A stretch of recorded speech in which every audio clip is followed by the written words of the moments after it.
If you have an in-school suspension program, my idea is to change that from in-school suspension to in-school intervention. If you get assigned to in-school intervention for a half day or a day, there should be a protocol in there. You come in, you're signed in, your work has arrived by all the teachers or whomever that you work with to do.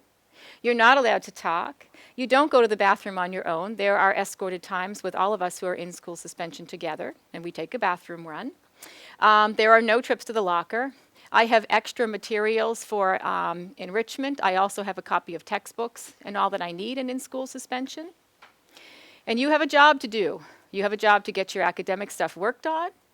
You also have an afternoon session where maybe the behavior specialist, school counselor, or somebody comes in, and we just have an overall roundtable and troubleshooting about, hey, let's figure out some ideas and some skill building.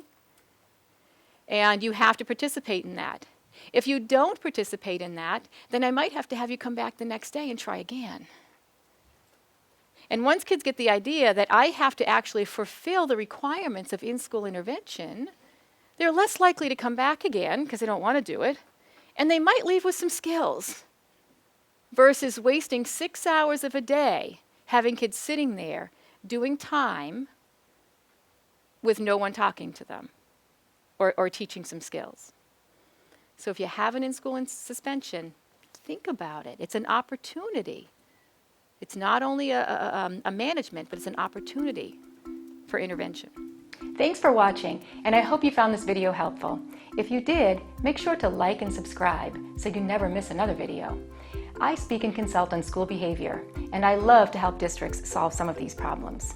See you next time.